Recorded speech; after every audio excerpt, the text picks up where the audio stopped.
My name is Cliff Robinson, and I'm the Public Humanities Specialist here at the Princeton Public Library.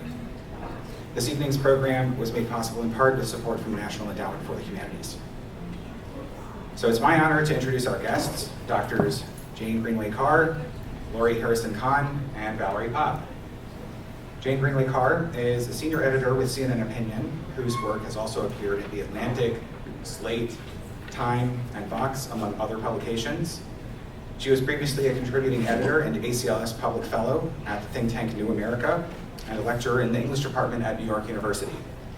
Her scholarly writing has appeared in American Quarterly, American Periodicals, and Discourse, among other academic journals. She was awarded an AB in English, Creative Writing, and Gender Studies at Princeton University, and she received her PhD in English from New York University. Lori Harrison-Kahan, a professor in the English department at Boston College, has received multiple awards for recovering forgotten literary works by women. She is the editor of The Superwoman and Other Writings by Miriam Michelson, co-editor of Heirs of Yesterday by Emma Wolfe, co-editor of Matrilineal Descent, Women Writers and Jewish American Literary History, and author of The White Negress, Literature, Minstrelsy, and the Black Jewish Imaginary. Harrison-Kahan graduated with an AB from Princeton University as well, and she earned her PhD in English and Comparative Literature from Columbia University. Carr and Harrison-Kahan are the co-editors of The Case of Lizzie Borden and Other Writings, Tales of a Newspaper Woman, published by Penguin Books in June of this year. We are grateful to have our frequent collaborators from Labyrinth Books here to sell copies of this title today, and I believe our guests will linger after the program to do a signing. Great. Carr and Harrison-Kahan are joined in conversation this afternoon by Valerie Popp, a public humanities expert, scholar, teacher, and program designer. She currently works as the Director of Programs and Sustainability for Journalism and Design at the New School in New York City, where she develops, funds, and manages cohort-based initiatives that center community colleges and other higher education institutions as hubs for local news. Prior to joining JND in 2024, Popp held senior program officer roles at the New Jersey Council for the Humanities and the American Council of Learned Societies. A proud first-generation college graduate, she has a BA in English Literature from Yale University and a MA and PhD in English Literature from the University of California, Los Angeles. Her scholarship on modernist and contemporary American and British literature has appeared in Contemporary Literature, African American Review, and Wasafiri, among other places. Valerie, in a moment I'll hand the program over to you, but first I'd like all of us to welcome Jane Greenway-Carr, Lori Harrison-Kahan, and Valerie Popp. So to get the conversation going, Lori, Jane, I was hoping that you could give me and the audience the Elizabeth Garver Jordan 101, if you will, an introduction to her work, and tell us a little bit about what inspired you to work on this volume. Well, I think we'll take the second one first. Okay. Laura can kick us off, and then I have a little bit more information up here that I can share with you about Jordan. Sounds good. And I just wanted to echo thanks to Princeton Public Library for having us very early on in this process. Jane and I were kind of imagining what it would mean to have an event in Princeton. We didn't know each other. We were both undergraduates at Princeton, but 5 years apart. So it's really wonderful to be back here in Princeton talking about the book. So I thought I would just say a little bit about how I first encountered Elizabeth Garver Jordan, a writer who is not very well known. I think most people in the room have never heard of her. And part of this project was to bring her back into the limelight. So I first became interested in Jordan around 2016, 2017. I was working on a book about a writer named Miriam Michelson. That book's called The Superwoman and Other Writings. Michelson, like Jordan, was a journalist, fiction writer, and suffrage activist. And I was looking at who were writers who had similar careers. And I came across Jordan and first became interested in her writing. And then I taught one of Jordan's books, a book called The Sturdy Oak, which was a book that she edited and contributed to. It was a composite novel, and I think we'll talk a little bit more as we move along about what that means. But it was a novel that was created to support the suffrage cause. The idea was to draw attention to suffrage and raise money for suffrage activism. And I taught that text in a course on American women writers at Boston College in 2017, right as the Me Too movement was starting. And basically that book has a very significant plot line that involves sexual harassment in the workplace, and that came out in 1917. And I started to realize, along with my students, that so many of the works that we were reading had these Me Too movements. Of course, it wasn't called Me Too. There wasn't even kind of a name, right? Sexual harassment wasn't even a term that could be used. And so I ended up, at the time that this book on Miriam Michelson came out, Jane was working as an editor at CNN. We sort of had connected at conferences in various moments, so we knew each other a little bit.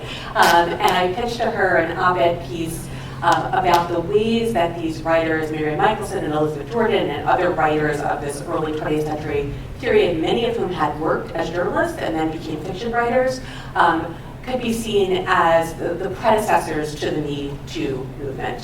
So that was my first, it's sort of how I became interested in Jordan, and also the way that Jane and I connected, and that was the first time working together where Jane edited my piece. We realized that we had this common interest in Jordan, and the kind of collection came from there.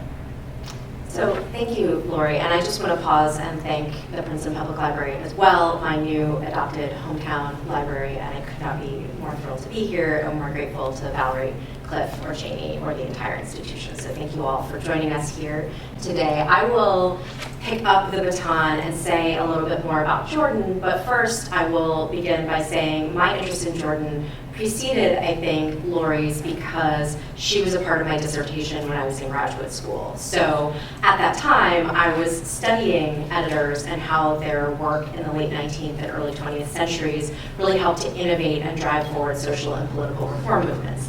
Little did I know that a few years after that, I would be living that world as an editor myself at CNN Opinion, where I worked for a number of years, and where I connected with Lori while she was working on her Michelson book.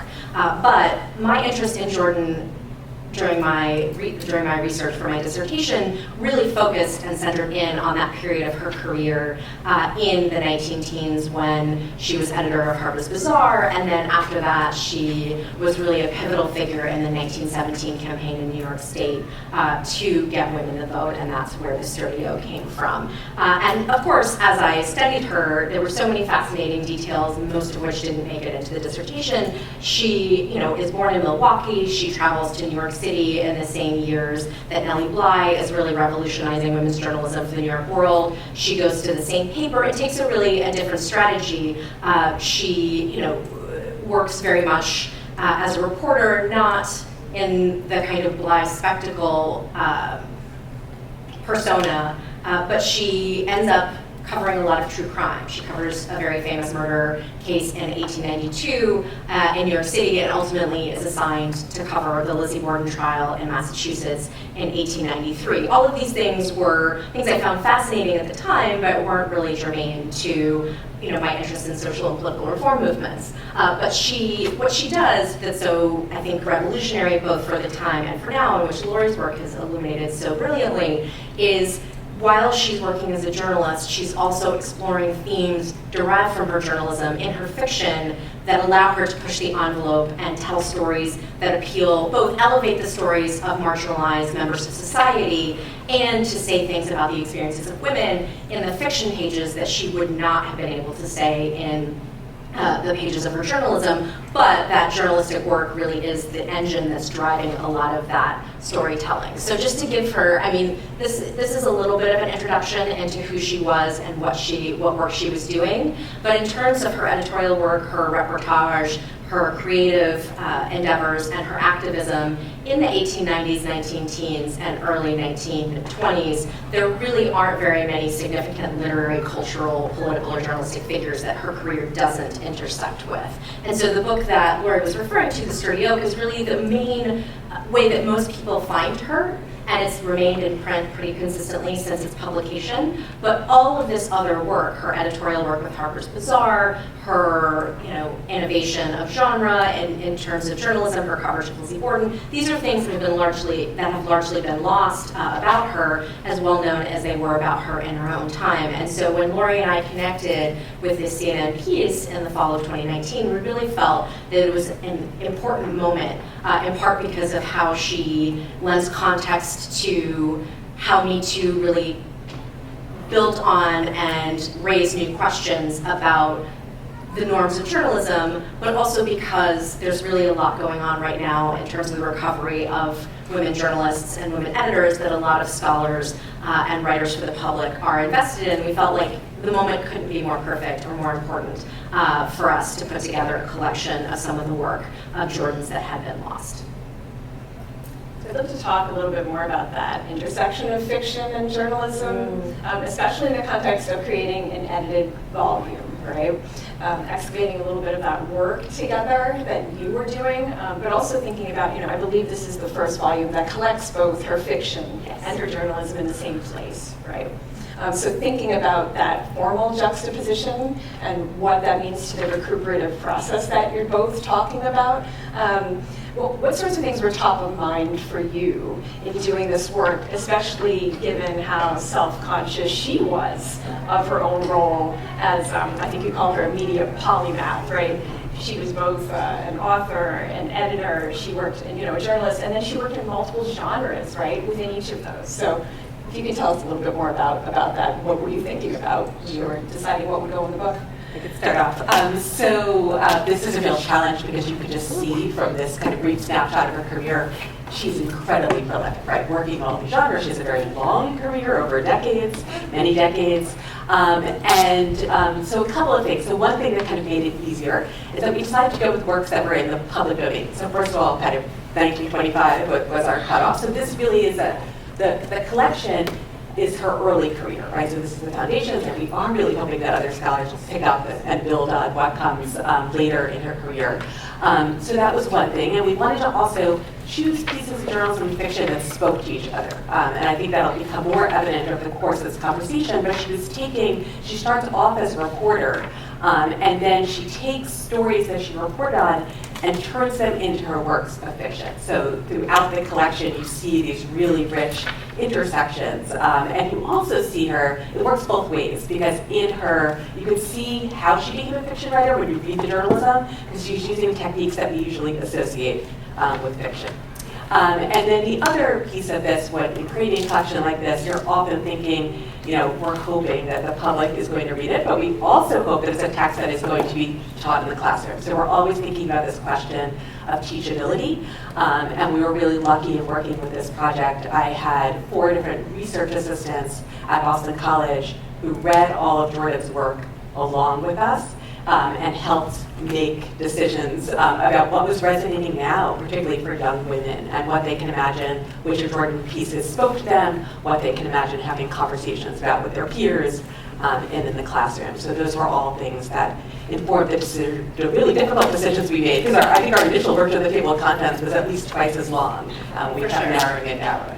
Absolutely, which, by the way, was itself a COVID project. Yes. Google Docs. And, the first time we saw each other in person for, I think, almost 10 years was at our first book event. So yes. That's a whole different story. But, I would just add to that, you could start, once we started down that road of calling back that enormous amount of material, you could also see ways that these works, even if they weren't from the same time period, would start to speak to each other across her career. And so thinking, not just in terms of how one might teach, but how one might really get a sense of, the multifaceted nature of her career. One thing that stands out to me is she had a column called True Stories of the News, where she would take something that would have been 2 lines, something that didn't even have a lead, something usually about someone, from a member of society whose fate, be it death, be it an adventure, be it something positive or negative, would probably not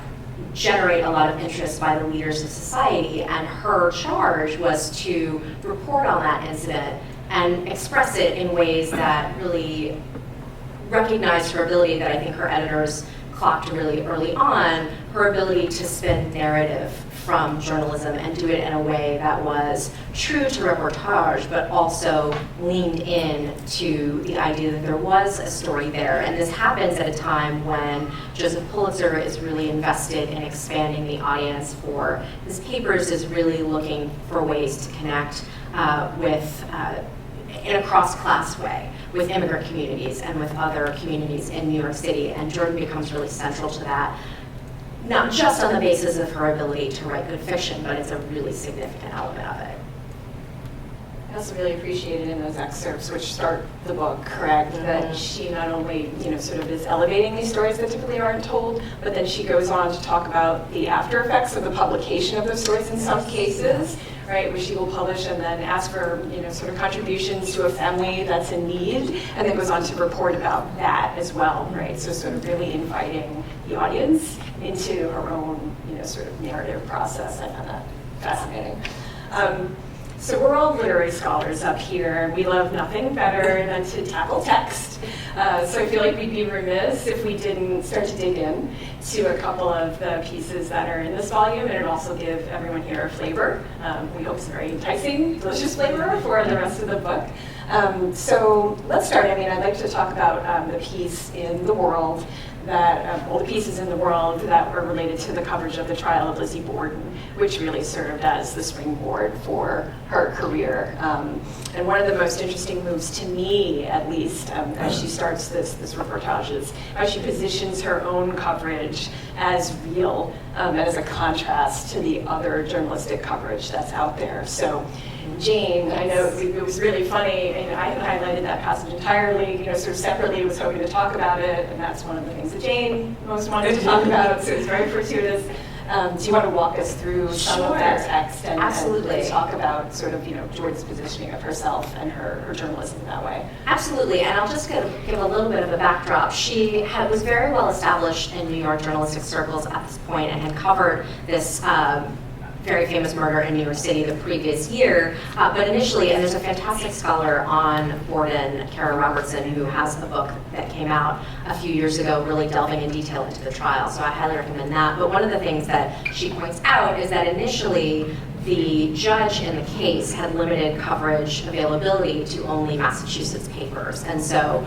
Pulitzer and some of the other New York editors have to go to court to get essentially access to the proceedings, which obviously were, of just immense interest to the public. And so that's really a testament to how well established and how much faith her editors have in her at this point, that they, having gone to all this trouble, she's who they choose. So what I'm going to do is read a little bit from one of the, not all of her Borden coverage had bylines, but this piece, which is quite significant in her overall coverage of the events, did. It's called "This is the Real Lizzie Borden," and I'm going to read a couple of excerpts. And the beginning is there for your pleasure, as well as just being able to actually look at and imagine Lizzie Borden while you hear her words.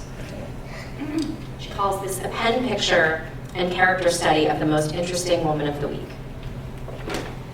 There are two Lizzie Bordens. One of them is the very real and very wretched woman who is now on trial for her life in the little courthouse at New Bedford, Massachusetts. The other is a journalistic creation, skillfully built up by correspondence and persistently dangled before the eyes of the American people until it has come to be regarded as a genuine personality. This last creature is a human sphinx, a thing without heart or soul. It is large and coarse and heavy. It committed a ghastly double murder in Fall River last August, and it is now stolidly awaiting the result of a trial for that crime. It deserves no sympathy and receives none. This is the Lizzie Borden of the press. As the Commonwealth of Massachusetts has already spent 2 weeks in an earnest but abortive effort to convict the accused woman of this crime, and as at this time her acquittal seems to be a foregone conclusion, it may be interesting to take a look at the real Lizzie Borden. She will be shown here exactly as she appeared to the writer, who spent 2 days of the past week in a close study of her face, manner, and character, sitting within touch of her while her trial was going on.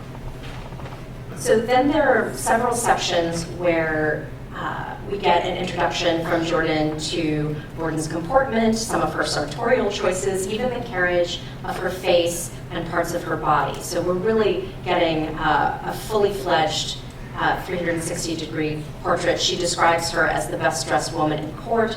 We get a discourse about her inevitable black gloves. And then she moves on to how she talks about the use and comportment she has with her fan.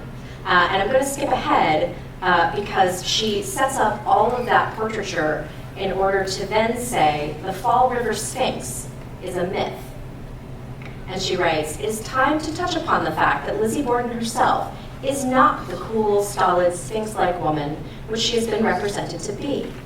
A close study of her will convince any intelligent person that she is a terrified woman, entirely conscious of the horror of her position, but bearing herself with a dignity which is her own, and with the sturdy spirit which she inherited from old Andrew Borden. The moistening of the lips, the twisting of the fan and feet, and above all, last Monday's collapse in the courtroom proved this. If that decision of the judges concerning her own forced testimony had been adverse, Lizzie Borden would not have cried. As it was, she did not cry for joy, as has been represented. She cried because she was touched by the fairness and justice of the decision. She has not had so much to do with the fairness and justice that she can remain unmoved when they come her way. She will shed more tears during this trial, and the women who watch the last with such satisfaction and interest will see them. Lizzie Borden is on the verge of collapse. This is on the authority of one of the medical experts who testified last week. That woman, said he privately to the writer, is half dead now. She cannot hold out much longer. All the indications are that she will collapse during ex-Governor Robinson's final plea in her behalf. It will be an eloquent plea, and it will put before the jury and the public, for the first time, the woman's real position in this case. She will be more than human if she can listen to it unmoved.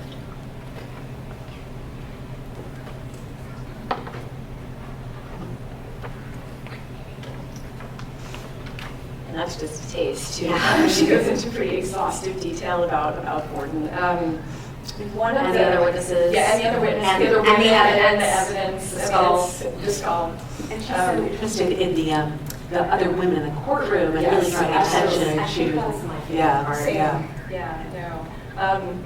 I think one of the things that sort of fascinated me most about this section was the idea that she really constructs a kind of authority, journalistic authority and assertiveness through subjectivity and through sort of, really refuting this idea that in order to produce a rigorous piece of journalism, you need to appeal to this idea of objectivity. You two of you talk a little bit about how that operates in this passage, throughout her journalism in general, and the way that you see that functioning in contradistinction to some of the other, journalistic, stylistic choices, right, that are made at the time to sort of claim that mantle of authority. I'll start with that, I think. I think what we found, and we talk about this in the introduction, is how by putting fiction alongside journalism, she came to the realization that there were kinds of truth that narrative realism would allow her to access in ways that journalistic realism did not. And a lot of that does have to do with gender, particularly in the Borden case, because you're seeing details that a male reporter, even if they noticed, wouldn't necessarily think to cite as relevant. And so you're getting a fuller sense not only of who she is, but of who the participants in the trial are, and who, as to Laura's excellent point, who the observers of the trial are. And I think that had a really powerful effect on her as she moved through different institutions of the media as the course of her career progressed. One of the things that happens in 1894, initial publication, and then republished in 1898, is she writes a story for Cosmopolitan called Ruth Herrick's Assignment, where she understands, she's writing as a fiction writer, and she's very upfront about that, but she understands that different kinds of writing require a different kind of public. And so writing for a women's magazine, she's able to access some of the details about Borden's person, her comportment, her personality, seeing past the constructions that some of the other press representations put out for the public. She's able to tell a truer version of Borden in order to spin out a fictional narrative wherein the character who's meant to be Borden in that short story confesses her guilt to the reporter, and the reporter, out of a sense of sympathy and solidarity with her, holds that secret. And so obviously in terms of Jordan's own career, because people understood and associated her with the Borden trial, there's a kind of obviously professional savvy to building one's name and reputation and notoriety around that. But to me, I read that choice as very much a reflection of her understanding that both she and Borden had very particular relationships with the institutions of the media that were shaped by the more conventional male-dominated institutions that they were interacting with, but were also developing in a different way and could be harnessed for a different audience. And I also just want to point out the other layer of blurring fact and fiction, because Jordan actually claims that story was written before she covered the Borden trial, right? So we're reading this character as if she's Borden, but Jordan claims that it's a complete fictional creation. And I think, as James' comments suggest, we're not sure we can completely believe Jordan on that. And just another way that, she seems Jordan herself does seem protective of Borden. Right? Absolutely. So let's talk about how some of this operates in the fiction pieces too. And I know that Lori, we were discussing that as we were preparing for this panel. I was especially interested in the resonances with Me Too, and the way that she's sort of conveying incidents of misogyny and sexual harassment in a particular career milieu, right? Mostly journalism, but not exclusively journalism, right? And how much of that resonates with some of the scenes that we continue, unfortunately, to see today across different fields, journalism and academia among them, sadly. So there's an excerpt from, I think, one of the works, The Cry of the Pack, Lori, that I know that you want to work through, and sort of the pain and humiliation of trying to do your job when no one is taking you seriously is something that this passage touches upon and this story touches upon. Do you want to talk about that and the resonances with Me Too that you found? Sure. And I'll also say, so one thing that Jordan does very early when she's turning to fiction, this is clear from that story that Jane mentioned with Herrick's Assignment, is that her fiction stories, the first collection that she publishes, Tales of the City Room, are about women journalists. So she's taking her kind of personal experiences, and this is her way that she's giving you an eye into what was happening in the newsroom, the kind of behind the scenes of the stories that were printed in the newspaper through fiction. And then my favorite of these is a series of books that she writes based on her fictional alter ego, who's named May Iverson. It starts with May Iverson, her book. So May Iverson is very young at that stage. She's attending a convent school, as Jordan herself did. And then May Iverson's career is a later one in this series where the character grows up and starting to work as a journalist. And so this comes from one of the stories in May Iverson's career called The Cry of the Pack. It's published in 1914. And each chapter is based on, May is covering a different story. In this particular story, she's called into an editor's office, and the editor asks her, she's often given stories connected to your question, subjectivity, that only a woman can cover. So in this case, the editor wants May to go to various multimillionaires' offices at various banks and get advice on how women should invest their money. And she's effectively undercover, right? She's not saying she's a journalist. And in the process of explaining how May covers the story, there's kind of a pause, and this is the reflection that we get in terms of what's going on in the newsroom. So I'll just read this. It's roughly 2 pages. I will now pause for a moment to describe an interesting phenomenon that ran through my whole journalistic career. I always went into an editor's room to take an assignment with perfect confidence, and I usually came out of it in black despair.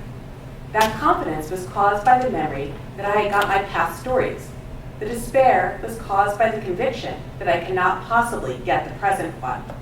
Each assignment Mr. Hurd, the editor, had given me during the week seemed not only harder than the last, but less worthy the dignity of a general's daughter. Besides, a new and terrible thing was happening to me. I was becoming afraid, not of work, but of men. I never had been afraid of anything before. From the time we were laid in our cradles, my father taught my brother Jack and me not to be afraid. The worst of my fear now was that I didn't know exactly why I felt it, and there was no one I could go to and ask about it. All the men I met seemed to be divided into two classes. In the first class were those who were not kind at all, men like Mr. Hurd, who treated me as if I were a machine and ignored me altogether, or looked over my head or passed the side of my face when they spoke to me. They seemed rude at first, and I did not like them, but I liked them better and better as time went on. In the second class were the men who were too kind, who sprawled over my desk and wasted my time and grinned at me and said things I didn't understand and wanted to take me to Coney Island. Most of them were merely silly, but 2 or 3 of them were horrible. When they came near me, they made me feel queer and sick. After they had left, I wanted to throw open all the doors and windows and air the room. There was one I used to dream of when I was overworked, which was usually, he was always a snake in the dream. A fat, disgusting, lazy snake, slowly squirming over the ground near me with his bulging green eyes on my face. There were times when I was afraid to go to sleep for fear of dreaming of that snake, and when during the day he came into the room and over to my desk, I would hardly have been surprised to see him crawl instead of walk. Indeed, his walk was a kind of crawl. Mr. Gibson, Herd's star reporter, whose desk was next to mine, spoke to me about him one day, and his grin was not as wide as usual. "Is Yawkins annoying you?" he asked. "I've seen you actually shudder when he came to your desk. If the cat had any sense, he'd see it too. Has he said anything? Done anything?" I said he hadn't exactly, but that I felt a strange feeling of horror every time he came near me. And Gibson raised his eyebrows and said he guessed he knew why, and that he would attend to it. He must have attended to it, for Yawkins stopped coming to my desk, and after a few months he was discharged for letting himself be thrown down on a big story, and I never saw him again. But at the time Mr. Hurd gave me his Wall Street assignment, I was beginning to be horribly afraid to approach strangers, which is no way for a reporter to feel.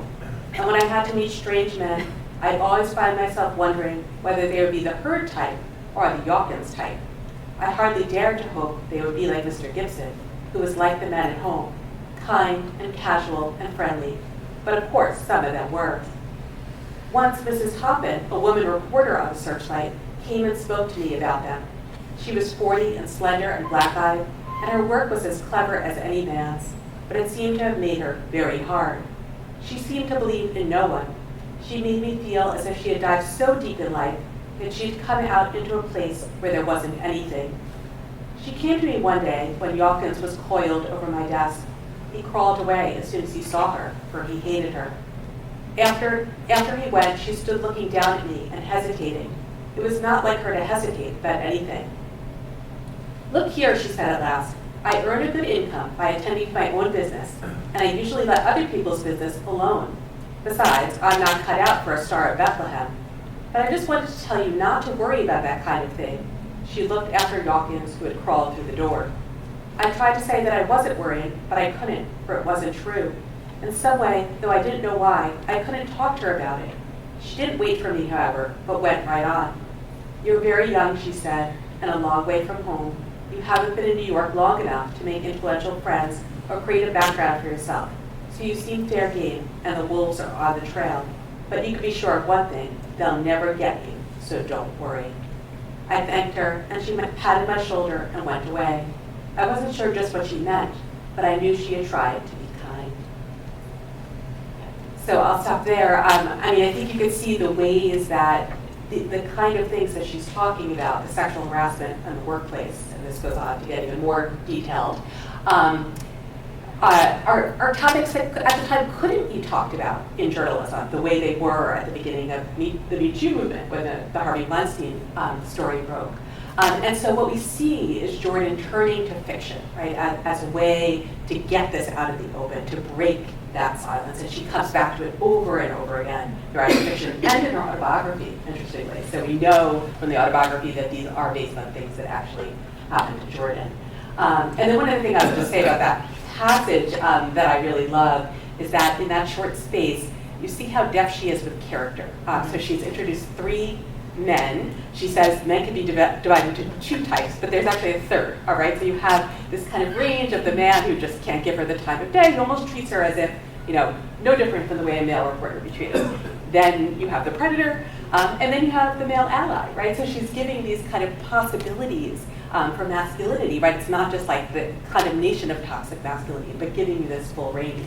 And she does the same at the end of the part that I read by introducing this woman reporter, right? The seasoned woman reporter who's giving May advice, who's very hardened, and you can see the ways in which May both looks up to her, but also doesn't want to beat her, right? She wants to find another way to survive in this workplace. And she does a really good job of that in the Iverson stories, just to pick up a little bit on one thing you mentioned, about giving a rounded sense, not just of masculinity, but of the various types of situations and institutional moments in which bonds are forged between and among women. So we see it with May, and we see it with the older reporter, and other parts of the May Iverson series. She talks about the relationships that are forged in the convent school that you described. I mean, there's a way that you could see some of the early short stories as almost a kind of young adult, as YA and genre, and I think that that's one thing that YA going into the 21st and 21st centuries has really excelled at in terms of portraying the forging of bonds, and to again tout her memoir, which is called Three Rousing Cheers, and was after 1925, so it's not in here, but we highly recommend it. It's delightful. She talks a lot about how that was true in her own life. So she is someone, who built this professional persona across decades of life in the workplace, and she forged a family with two other women in New York City who were essentially living the same way. And their friendship they lived together, and their friendship with each other sustained across all of their lifetimes. When her father dies, her mother comes to live with them too. And so in that kind of personal milieu, you also get a sense of how centrally important, making clear the contours of all of those relationships, how important that was to her. And I think it's really clear too that her feminism is forged in this convent school that she goes to, because it's this all-female environment, that she's creating these bonds with the nuns who are her teachers and her classmates that really kind of, you could see the source of where she goes with her career. And I think it's kind of unexpected, right? That's a religious Catholic context that leads to this kind of progressive career. And her desire to become a nun indirectly is the beginning of her career as a journalist, because she wants to join the convent because of the relationships that she has with the nuns, and her parents don't want her to. She's trained as a concert pianist, but she secretly wants to be a writer, which her parents are a little nervous about, and her father says, okay, I'll give you can go anywhere you want. You can go to Chicago, you can go to New York, and I will support it, try out journalism for a while just to see how it goes. The rest, of course, is history. But, it's hard to imagine, given, the restrictions of the time, if that would have happened if she hadn't said, well, I'm going to join a convent first. Because her parents did not want her to. Parents still feel similarly about the career choice of writer, and it's a conversation that still gets had in many, may have happened in your households in Princeton too. So I think that's actually a really lovely note to end on, is this appeal to the way that female collaboration works. And I'm hoping that you two, working together as co-editors, not just in the context of producing this volume, but in other instances throughout your professional lives, working together and also working independently.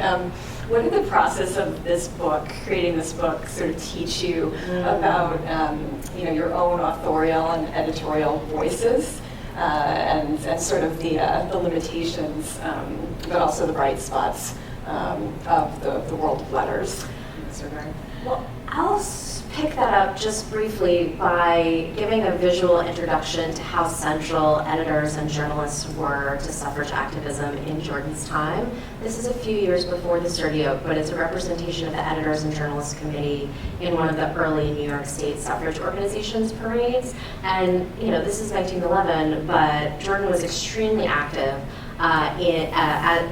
publicly so, as an editor in the suffrage movement in 1917. And so thinking both about how she considered herself as an editor and how we imagined ourselves as editors was really central, I think, to the project. So, for me, one of the things I grappled with going back to my initial interest in Jordan is how do you make editorial labor visible? There's a fantastic essay that we allude to in the introduction by literary critic Sarah Blackwood describing editor as care work, and that can mean a lot of different things. Certainly, it means your labor can be erased. It means that your labor can be dismissed. It also means that your labor has a curating, conversation-driving element, that you take great care, you take great pains with the text, and we wanted to talk about that for ourselves, but also indicate it in some way how to include Jordan's editorial labor in this volume. We couldn't, very well, nor would we want to because they're all online, include, all of her editorials in Harper's Bazaar. They also, some of them are interesting, but, what was part of a women's magazine in 1911 might not necessarily compel us today. And so instead we decided to visually represent. So this is from the New York Public Library's holdings of Jordan's papers, and it's the final title page for The Sturdy Oak. And you can see up at the top left, OK, EJ. And that's, if you look to the center of the design, we had a fantastic, wonderful designer from Penguin Classics who included that, and you can see it in blue in the center of that volume. And it's been, I would say, in our own experience of being editors on this project, there have been times where, we wanted the front cover to have Jordan's editorial labor visible. We also wanted it to have our own editorial labor visible. And so when we got the first version of this, our names weren't on the front cover, they were just on the spine, and we pushed back on that, saying it's really important that, we see this as a collective effort. Jordan is here, I am here, Lori is here, and we all need to be here. And so, thinking about those intentional choices at every stage really grounded, I think, how we treated the editorial collaboration. And then there were the parts, and then I'll turn it over to Lori to talk about this, there were the parts about the editorial collaboration that we didn't necessarily anticipate going in, but that were exciting and enriching and, still unfolding. Yes. So one of the things that was really unexpected about this was that there's an audiobook, and we received information. We didn't know this was going to happen from Penguin, that they were going to record an audiobook. They sent us, the way it works is they sent us audition tapes from 3 possible narrators, and they also asked us if we were interested in reading parts of the book. And so I think I hesitated a little, and Jane said, of course we're going to read it. Thank you for that. So we ended up, we split up, so for the passages written by Jordan, there's a professional narrator, a wonderful narrator who's won many awards called Valerie Popp. Who has her own audiobook yes, about yeah. an actress in the early 20th century. So in terms of the theme of recovery, it really could not have been a better pairing. She does recovery work herself in the theater. So she reads Jordan. Jane reads the introduction. I read the head notes that introduce each section. And Brooke Kroger, who's a journalism historian who wrote our foreword, reads her own foreword. And this was when I listened to the audiobook, it just made me so thrilled because to hear 4 women's voices collaborating, and suddenly Jordan was coming alive in ways that I didn't expect. So that was really an unexpected pleasure of this project. And it, in some ways, served one of our original goals of the editorial collaboration, which was to make something that would be compelling and animate people to want to get to know Jordan, but, by first step, going into the classroom. And so given how widely used audiobooks now are now among students, particularly when they're assigned different types of reading, that was just, it was a real full circle kind of moment. Yes. Well, it's a wonderful collaboration. I know we're going to allow time for Q&A today, so before we get to that, though, thank you so much to Lori and to Jane.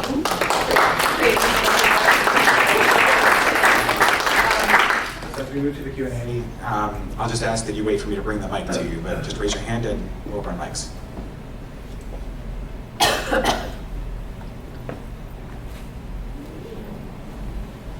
Hi. This has been so interesting and really grateful for you guys putting this all together and giving us so much interesting context for your work. I have a question for each of you. Jane, I was wondering, as somebody who's worked professionally as an editor, the research that you did with her and I guess other editors in your PhD and other work, do you feel that that's informed your work as an editor, that that's something that you bring into, what you're doing, even in a non-academic setting? And I would love to hear you talk about if that's the case, and if so, how. And Lori, I was wondering, in terms of her trajectory coming into New York and being able to establish herself as a journalist at all, especially as a woman journalist, not being from New York, how that happened, and is that something that was very specific to her? I mean, I'm going to assume that she has a specific talent and personality, but just in the context of those times and how that was perceived and how she kind of made her way, I would just love to hear some of the background of that.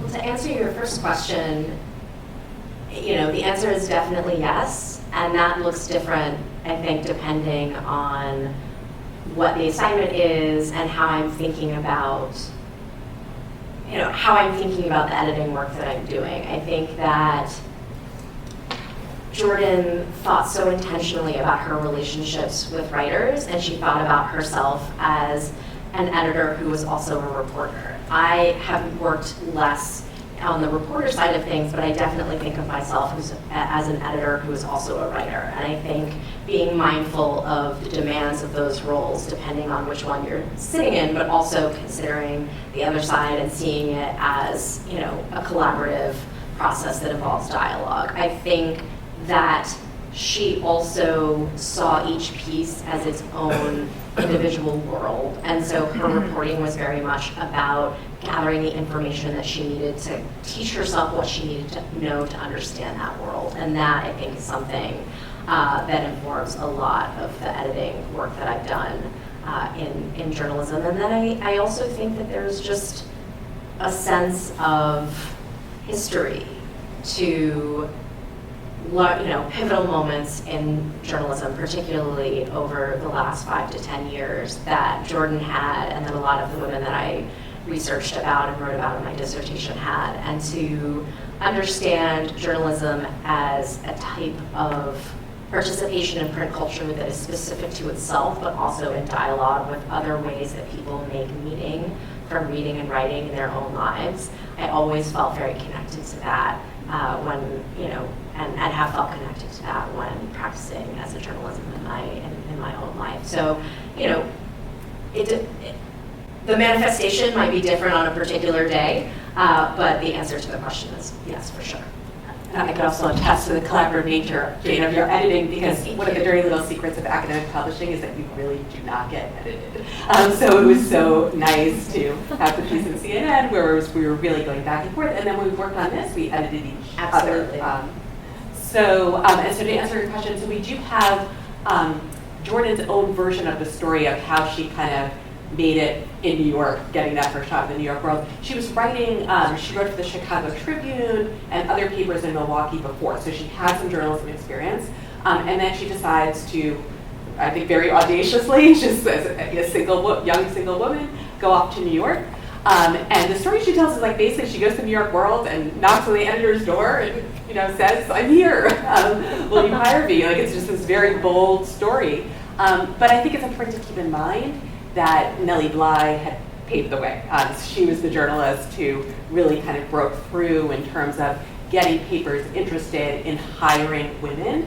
So it was a moment where a lot of papers wanted women writers, right? I think for the world too, something we didn't talk about with Borden is that there was an element of having a woman journalist cover the story about a woman murderer, that they were going to sell papers because of that kind of layers of spectacle, and then writing about the women spectators as well.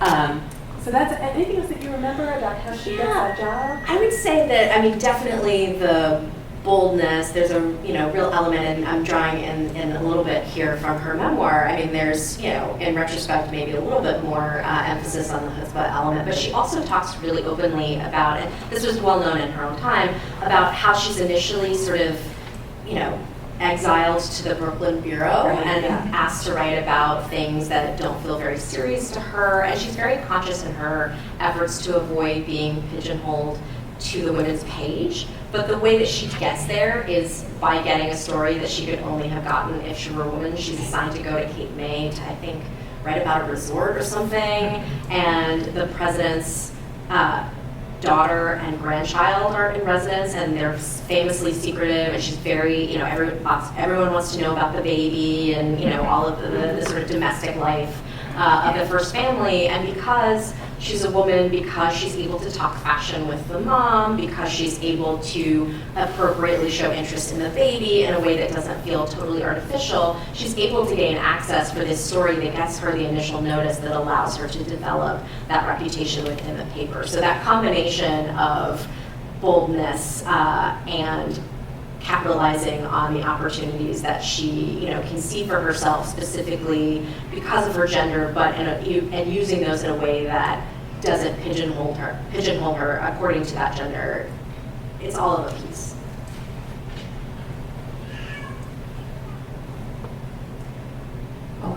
I'll ask a question.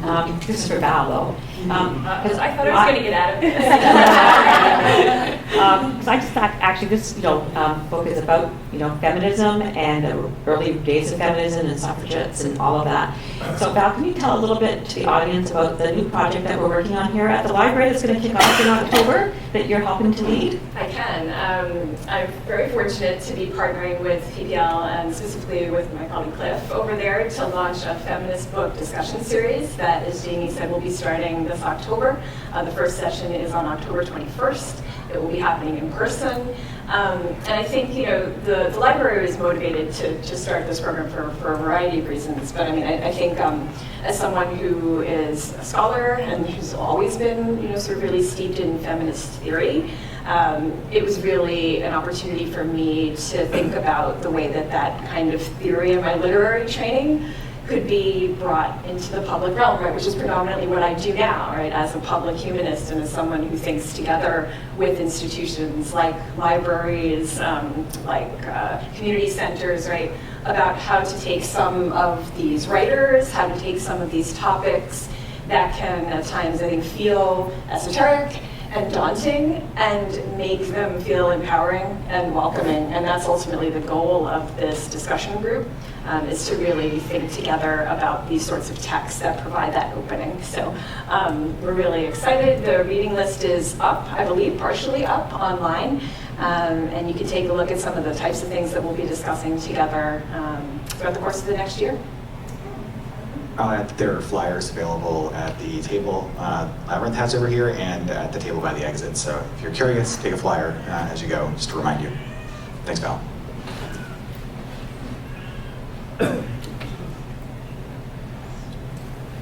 Hey, first of all, kudos for pushing back to get your names on the cover.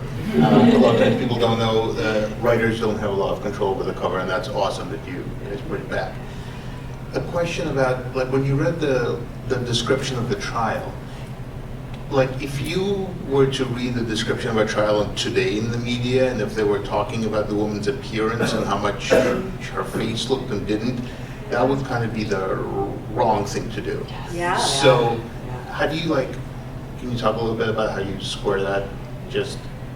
That's such a great question. Thank you for asking it, because I think it really speaks to how we imagine a lot of Jordan's work here as foundational or proto-feminist in terms of the coverage of true crime. I think she really clearly, from her, savvy in Ruth Herrick's assignment, anticipates the massive public interest. But at the time that she's writing, most people who show that interest in the absence of the internet, in the absence of television, in the absence of radio, the people who are really able to see who she is, to humanize her, are the women who she describes in really detailed and unflattering terms, sort of queuing up every day to get into the courtroom to sort of obsessively examine her as if she were a specimen. So that, it is one of those situations where the context, not of what she's writing, but of who's able to read it,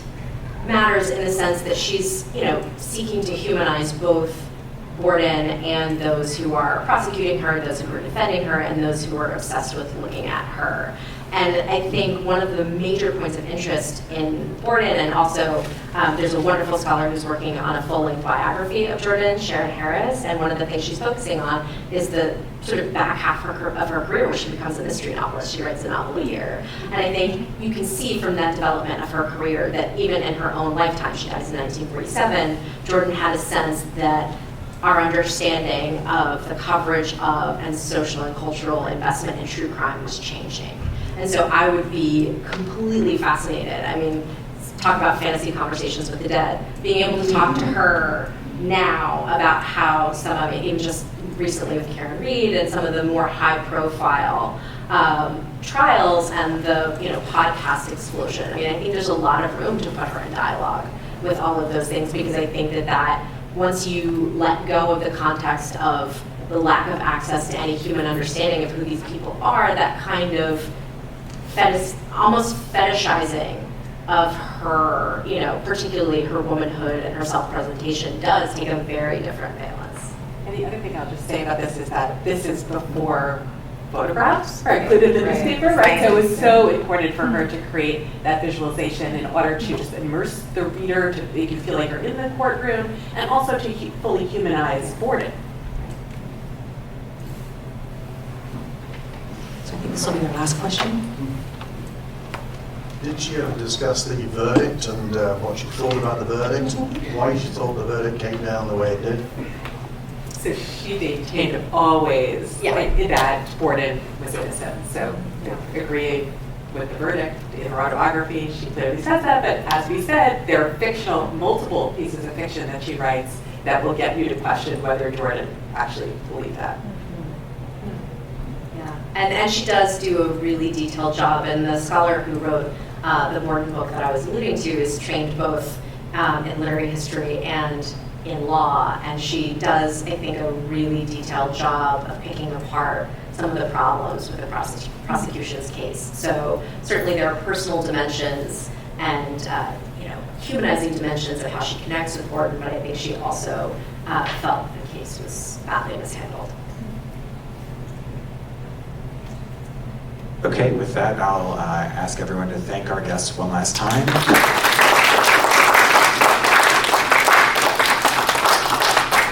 And don't leave yet, because Labyrinth is here, so on the way out, consider purchasing a copy. I know Jane and Rory will join us for a signing, so make your way back.